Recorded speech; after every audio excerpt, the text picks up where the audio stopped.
Hey guys, welcome back to my channel. আমি স্বপ্ন। তোমরা কেমন আছো? আশা করি তোমরা সবাই ভালো আছো। তো এখানে দেখো একটা ছোট্ট একটা নতুন ভিডিও নিয়ে তোমাদের সাথে চলে এসেছি, কারণ কিছু উৎসবের একটা উৎসব, সেই উৎসবটার নাম হচ্ছে ঢেরা।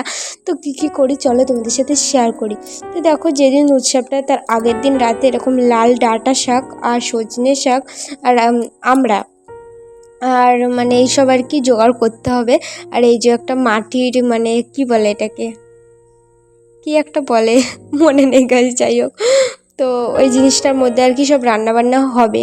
তো দেখো এখানে আমি সব কাটাকুটো করে নিচ্ছি যে কি আছে সবজিটা, চলো তোমাদের সাথে শেয়ার করলাম। তো এবার দেখতে পাবা কি করে কি রান্না হয়। তো এখানে দেখতে পাচ্ছ এই লাল শাকটা আর আমড়া দিয়ে একটা টক হবে।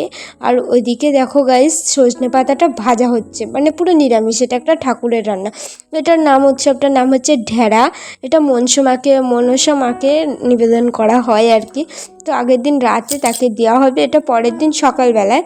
তো তারই উপলক্ষে খই ভাজা হচ্ছে। তো এখানে মা আর দিদা খই ভাজছে, আর এখানে দেখো মাও সেই খইগুলো চালিয়ে নিচ্ছিল। আর আমি ছুতে পারবো না, কারণ আমি খেয়ে নিয়েছিলাম, মারা উপোস করেছিল। তা মারা ওখানে কাজ করছে। মা বললো তুমি ছাদে যাও, একটু গিয়ে চালগুলো নেড়ে দিয়ে আসো। আর চারিদিকের ওয়েদারটা দেখো গাইস, কত সুন্দর না, আকাশটা দেখে হেভি ভালো লাগছিলো।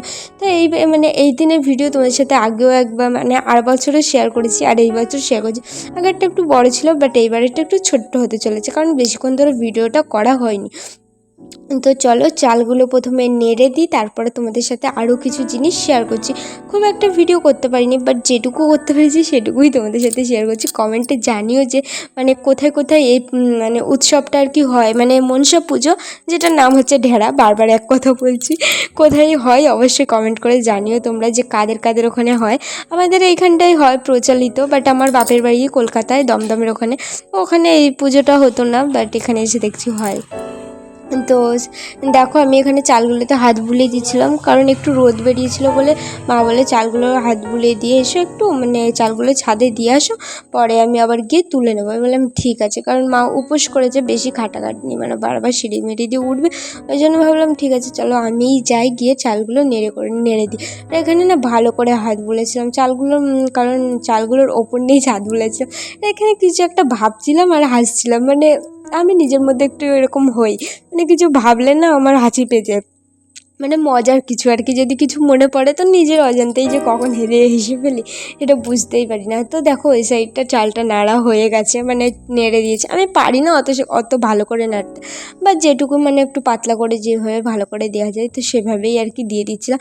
চাল নাড়া হয়ে গেছে, এবার নিচে যাব। তো নিচে চলো যাই, আর আমাদের ঘরের কাজ কইটুকুনি মানে কতটা কি এগিয়েছে, তো সেটা তোমাদের সাথে শেয়ার করি। তো এখানে দেখো কী বলে, মানে আমি যে এটার মধ্যে গোলাপ গাছ লাগিয়েছিলাম, সেখানে এখন ঘাস জন্মে গেছে, গোলাপ গাছ মরে গেছে। তো দেখতে পাচ্ছ গাইস, সিঁড়িটা অলমোস্ট কি সিঁড়িটা কমপ্লিট হয়ে গেছে, অলমোস্ট কমপ্লিট হয়ে গেছে। কারণ মার্বেলের কাজটা অলমোস্ট কমপ্লিট হয়ে যায়, বাট সাইডে রেলিং মেলিং বসবে, এখনও অনেক কাজ বাকি আছে। তো দেখো ডাইনিংয়েও মার্বেল বসে গেছে, আর ভেতরে রান্নাঘরে ওখানে টাইলসের কাজ চলছিল, মানে ওরা দেয়ালে টাইলস লাগাচ্ছে। আমি আর ভেতরে গিয়ে ভিডিওটা করলাম না, কারণ অজানা মানুষের সামনে ভিডিও করতে একটু লজ্জা করে আর কি, তাই না। তার মিস্ত্রি কাজ করছিল, ওই জন্য আর কি ভিডিওটা করা হয়নি। আর ওখানে মারা তো ঢেঁড়া ভাজছিল, দেখতেই পাবে। তারপর কখন যে গাইস ব্রাহ্মণ এসে পুজো করে চলে গেল, মানে টেরই পেলাম না। মা নাকি আমাকে ডেকেছিল, আমি শুনতে পাইনি।